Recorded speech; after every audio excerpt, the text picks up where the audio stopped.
girls tend to display their behaviors in they tend to manifest it in different ways, and they tend to get categorized and labeled in different ways. And then when they show up in reports like this, part of the effect may be linked to how the study has defined those terms. Michelle, and then I don't want to vilify myself, but with my daughter, it's so instinctual for me if she gets sad to try to stop her from being sad. Mm-hmm. But I don't have that expectation of my son. I'll just let him be grumpy all day. And so I'm not entirely connecting how that leads to more anxiety and depression, but it's not truly allowing her the full range of her emotion. Like, I have to really consciously and out loud say, oh, okay, I'm sorry, you're sad. I'll just let you be sad, let me know if you need help. And yeah. Cool. So do you want to respond? I was just going to add in on that, like, as a parent, there is like another body of research also that shows that we tend to like give our boys more freedom, while our girls, we hold them closer or restrict them more in their activities. So I also don't know how that plays, but I see the same thing in myself with my own son and daughter, that there's definitely a difference in reaction to presenting problems. So parenting practices and socializing practices that happen within families, absolutely. So I could be teaching her that sadness is something really bad, right? Like it could be precipitating with like snowballing in effect. I'm working on it. Anyway, If you're acknowledging and accepting the sadness, you could also be teaching her that awareness and acceptance of her own feelings too. So. Right, I'm getting it. Dawn, and then I've also found in my experience that girls tend to develop more maturity in terms of relationships. They want to be settled down at a very young age compared to boys, and so they usually try and get in relationships quite young. They kind of want that nesting feeling, you know what I mean, at that young age, more than boys. I don't know, that's just my experience. They focus on the opposite gender very much. Maybe that's something to do with their depression rate, I have no idea. But lots of good ideas. Yeah. And there are no firm, oh sorry, we never came back to you. That's okay. Thank you for flagging me. I was just going to say that I disagree part of it is that early on boys are taught to not show their emotions, so the same reason that there's a way bigger percentage of women that go for counseling than guys, so they may be experiencing depression and anxiety, but they're just pushing it down so it doesn't come out in the same way, so you might never see it in that way. So speculating that this could be an artifact of the way that we've socialized our young people to experience and report their feelings. I'm going to go with the obvious highlighted hormones one, because especially if we're looking at like the 13, 14, 15 gap, typically girls are starting their menstrual cycle, and I mean it's getting younger and younger over time, and we know that that has somewhat of an impact on our emotional stability as well. Like during that stage of the month, just naturally, you know, we'll randomly start crying or be anxious about things and whatever it might be. It's different for every woman, but I wonder if that increases the percentage of how many are experiencing these symptoms depending on that period of when they're taking these tests. So I think that could very well be influencing some experiences. Daniel, and then we'll I just something to add to kind of the socialization or different guys and girls reporting that like we often think females are a lot more relational, so when they're by themselves, a simplistic idea of a depression symptom, but when they're playing or all by themselves, then it's more heightened to us, whereas if a boy is playing with, you know, doing something by himself for hours, it's like less flaky as well. Just whether that's because guys and girls are different or because of socialization or what have you. One other thing, I wish I had got the citation for this. I came upon this research finding in the summertime. It was highly relevant to a number of clients that I work with. But there is emerging research to show that young women who are taking birth control have an increased rate of depression as a result, and it's reliable. And it's, I don't know the effect size degree that goes with it, but be another lens to put on that to help understand it. Okay, so factors associated with resilience and positive outcome. I'm just going to go over these quickly with you guys. So things that seem to protect adolescents in navigating some of the difficult waters of their experience. Research shows having a stable, positive relationship with at least one caring adult confers protective factors for the adolescent. You Ruger et al. Found that the adolescent's perceived experience of support from whether it's mom, dad, or teacher was who they included was had sort of an association with lower reported depression scores. In terms of social competence, social capital, and ability to cope with stress, Costello, 2008, found that the baseline protective factors associated with greater likelihood of membership in a no-depressed group included feeling connected to your parents, to your peers, to your school, as well as having self-esteem. Rothman all found that good parental and maternal relationships were associated with lower odds of poor mental health. They also found, I don't know if adolescents would appreciate this the name they gave this construct, but they found that parental surveillance was associated with lower odds of mental health problems. But what they mean by that is that parents are aware of where their kids are going. They're more inclined to set curfews. So to me, what I hear in that is that parents still maintain a little bit of structure in how they are parenting their teens. And then, interestingly enough, they also found that frequency of eating an evening meal with the family was also associated with lower odds of mental health. That's one we like. Yeah, me too. Yeah. Yeah. Furthermore, other studies have found Try. Yeah. other studies have found that family cohesion, having a two-parent family structure, seems to confer positive resiliency factors to adolescents. There's also research to support that religious affiliation and spiritual anchors, having an experience of optimism and hope, also confers benefits to adolescents. And then lastly, physical activity. So researchers have also found that if an adolescent is participating in weekly recreational activities, it's associated with lower odds of depression and anxiety for both boys and girls. Was also protected against the use of alcohol. Just to, I don't know, there were some of you guys that did take my the course with me in the summer about with research methods. This research study actually found that the odds ratio for girls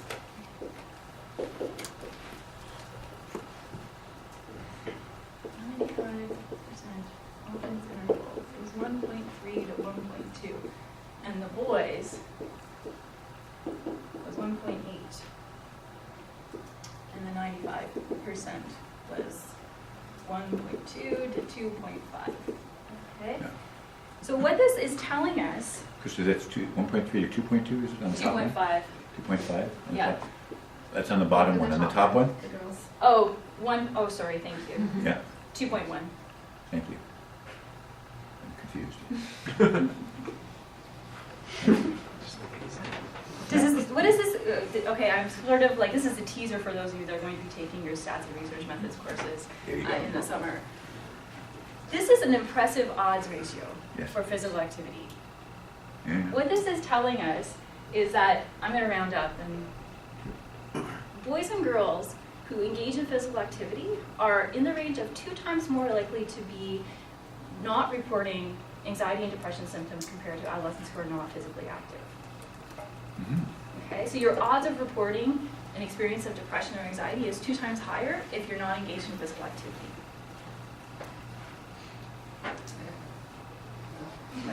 Whoa. Okay, I feel like I needed a sound effect for that. Yeah. So if you're not a jock, less jocks in the race, you're more likely to be depressed. No, they're just saying, No, I wouldn't go that far.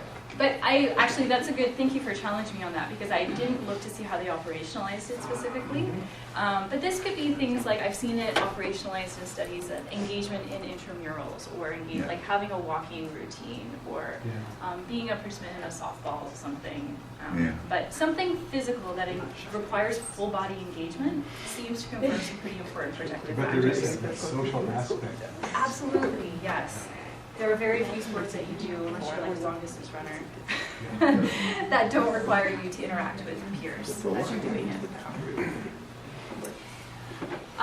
Establish risk factors. Obviously, we already talked about being female. Research shows that adolescents that come from marginalized social or cultural identities are more likely to be vulnerable to experiences of mental health concerns. Adolescents who are currently, or actually the current one was tobacco, but using alcohol, tobacco, or other substances. I meant to add on here that there's also sound research showing that adolescents that come from lower socioeconomic strata are also more vulnerable. And then also having experienced negative or adverse life events are also pretty reliably predictive. So these could be things like having a parent with mental illness. It could be having a parent who's incarcerated. It could be having a traumatic experience of some sort. I just had a question, kind of in general. Mhm. I feel like I've heard a lot over the past while that this age group, and even kids, I guess, like there's been a lot more depression and anxiety, like it's higher than ever. Like, is that accurate, or is it just because like we now have more information, or is there something that's contributing to that? That's a great question. I haven't read recent reports on that. I would want to find a really good study that was able to go back a number of years to do that. I don't know if Mac or Bart is aware of any research in that area, but Yeah, the comparisons are weak. Part of this is generational, because I was taught this data on the old data before we got this, right? The depression, mood disorder differences, and the parallel addictions differences have been stable since the 80s, right? So we know that much. Yeah. But I can't answer your question. Okay. Sorry. we'll go this way. Just really quick. Yeah. Do you think climate has a big part of it? You know, culturally, I recognise that the climate, you know, really affects the way we think and feel. And Do you mean environment? yeah, like the weather. Oh. Just the weather. Oh, you sure. know, like, Yeah. I'm just thinking from a global perspective Yeah. here, and I know a lot of people here suffer from seasonal affective disorder. Sure. We don't so much back in the UK because climate is totally different. So I'm There wondering- are regional differences in that Yeah. experience, yeah. I'm just wondering how that affects young people as well, right? So I don't know how many of you guys have felt the uplifted, I feel uplifted seeing all the white around me and all the light reflected back, like, oh my gosh, what a difference. Almost makes me want to move back to Ontario. Almost. Almost, not not that crazy. Not that crazy comment. There were a few other hands there too, Mayor Michelle and then Sharon. I'm sorry I don't remember the actual numbers, but I just wanted to throw out there that Asperger's, kids with Asperger's have much higher rates of depression and anxiety, and that it's actually the higher functioning the child is, or a young adult, the higher the level of depression and anxiety, including suicidality. That's a helpful fact for us, thank you. Mine's more anecdotal than factual. We love anecdotal. I know as, like, over the 15 years that I taught elementary school, we certainly saw younger kids coming in with severe anxiety. Not, like, we wouldn't have a whole classroom of them or anything, but, like, I did have a child who, like, literally ran away from school quite a few times due to anxiety, or one that, you know, would throw up every day after she came to school. So it definitely was coming. I don't know the numbers on that, but one of the things I had heard is wondering whether the degree of pressure that kids are feeling, like they're involved in so many things now, they're constantly on the go, and then they still have homework, and they, like, I can't imagine how many kids have told me, I can't do my homework because I've got this and this and this and this to do tonight. And so wondering if that's part of why it's showing up younger and younger, because the pressure is kind of descending in age. So. But that's not research, that's just anecdote. Yeah, I heard a lot of agreeing with that, so I think you're onto something there for sure. Again, I can't cite research on this, but I'm sure it's out there. Just being inundated with technology and not being able to escape the social realm. So I imagine when kids weren't having cell phones or were constantly plugged into social media, you could kind of escape the social engagement piece and kind of take a breather, I imagine, versus now with cyberbullying and constantly having to have an online presence and the pressure to keep up with those images might be another risk factor depending on how young they're introduced to those kinds of pressures, and a lot of the internet like safety and restrictions that might be put in place as protective. One more comment. Just off of that, where like when we were young and we did something stupid or embarrassing, unless somebody took a photo of it, like maybe we might have a family video of it, maybe. But now if somebody makes a mistake, like they grew up their whole lives, like adolescents now have had technology in their sense for their whole lives, so if they make a mistake or do something embarrassing, it's on the internet and everybody can see it. Yeah. And there are some pretty high profile cases in Canada that have documented the really sad and tragic consequences of social media. Yes. So, a few tips for talking with adolescents. So, things here, I believe this content of this slide comes from an American Psych Association pamphlet for talking with adolescents. So, obviously wanting to engage in non-threatening questions and approaches. As much as our adolescents are in a phase of life that is rich with creativity, feel free to be creative in your engagements with your clients and play to their strengths. Some of the best sessions that I can remember having with my clients have been out walking or out doing something outside of the office. Asking open-ended questions and avoiding why questions. You've heard this before, I'm sure, from your basic counseling skills course and perhaps even your advanced skills course. I reiterate it here because why questions can seem very, very enticing, especially when you're working with a client who is maybe a little bit more sullen, maybe a little bit more angry, doesn't really want to be there in counseling. Not many, there are, I should say, in the spectrum of experiences that bring adolescents to counseling, there are some that seek counseling out and want to be there, and they are coming because they recognize that they need and could benefit from support. There is a good proportion of adolescents who are brought in for counseling because a caregiver or adult in their life is concerned, and the adolescent has cooperated enough to make their way to the counseling office to meet you.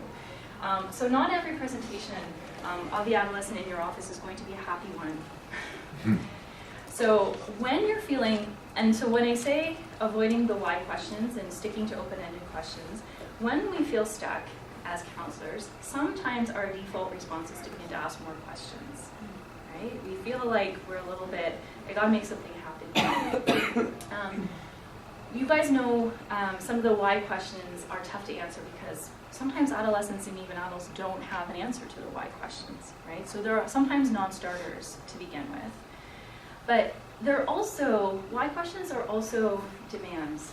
Any question is a demand, actually, where when a question is posed, there's a social expectation that somebody will answer it,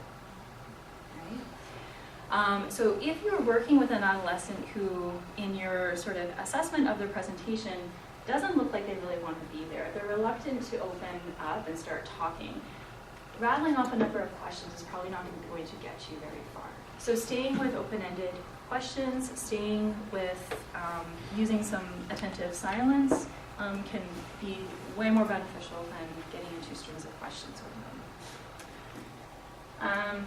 The other thing about questions that I'll just say as a freebie on the way by is that when we use a lot of questions in our sessions with clients, we are in some ways teaching them how counseling is supposed to go, right? And if we tend to be the ones that ask questions, we're teaching them to respond, or actually wait and then respond to what we perceive as being important or interesting. Okay, so the more you can stay out of the questions, unless you're looking for particular details or trying to get clarification, you need to do an assessment for crisis, that kind of a thing, it's a good idea to find alternatives to using questions, direct questions like that. A recommendation to match the adolescent's emotional state unless it's hostile. So here, if an adolescent comes in excited, they just had a great, grade on the report, they want to tell you all about it, but you had planned to help them talk about their traumatic experience. Take time, match where they're at. we talked about the essence of adolescence. They've got an emotional spark. The emotion that they're in is probably one that they're going to stay in for at least a period of time, a few minutes. So if you're able to match that, you're going to have greater likelihood of establishing your rapport and your connection, which will be foundation for building on the other work you want to do. Casually model rational decision-making processes. So you guys know that when we're working with our clients and we're using all of our skills, that we're modeling ways of communicating to our clients. And with adolescents, we can take that a little bit further, that if you can find an opportunity to explicitly help them think through decisions, think through ways of sort of problem solving or planning, that you can sort of transfer that style of approaching problems in sort of a very discreet way, that they don't even necessarily have to know that that's what you're doing. And finally, when you are, for example, in a stuck place or you're not really sure how to engage this person, because of that, the last CE on the essence, find they're often very, very responsive to talking about issues that are sort of ethical or morally relevant, things that are in the news. Most adolescents are engaged in these topics. I've had a number of very exciting conversations about the Trump presidency with my adolescent clients, believe it or not. They want to talk about it. Okay, and then lastly, I just thought I'd share with you guys one thing that I really like doing as part of my intake with adolescents. I borrowed this from the interpersonal psychotherapy training that I did for adolescents. It's actually a tool that they integrate into a treatment for depression. But the closeness circle is kind of like a framework for getting a map of a person's interpersonal life. What I really like about it with adolescents is that it gives you guys, you can triangulate with the paper. So upon first meeting, it can be quite intense. They don't know you're just another adult, that kind of a thing. So you get them to sort of give you a sort of an account of their significant relationships. So you get them to put their name in the middle of the circle. And then you sort of explain to them that, in our life we have, different relationships with people, and some of them are closer and some of them are more distant, and some of them are conflicted, and some of them, are conflicted but then good. And so you explain to them that you want them to draw into the circle or write the names of the people who are important in their lives. And so what they'll end up doing is putting on the map of who's important in their social world, like this. One of the great things about this is that you can explain, outside of the circle, are relationships that are significant and important, but maybe not positive. This is a great way to learn about significant losses that have occurred in a person's life, people who are not physically present but continue to have an important influence on the client. It also, I have been surprised a number of times of the important online relationships that my adolescents have, that they're not physically present, so they don't come up in sort of stories of school and experiences that they have with peers, but they have important social connections with people who live in Singapore, right? So they will usually show up on this chart. And so every time a name gets put on there, you can, with just a real attitude of curiosity, like, wow, look at how, tell me a little bit about your dad. He's really close to you. He's quite important. Give me a few words to describe your dad. And they'll give you some adjectives and say, you can just get them to sort of compare and contrast the different, especially within family relationships. Kristen, can I interject something here? Sure. Something that has been coming up in internship seminars, brace yourself. Some significant relationships are not real people. They're make-believe on a computer. Yeah. So simulated communities. Teenagers will bring these. I'm having a problem with this simulated person that I created on the computer. Can we work this out in counseling? Brace yourself. I wish the camera could have got a picture of Brian's face. You didn't hear me.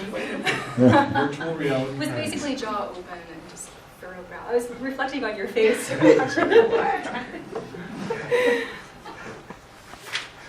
Okay.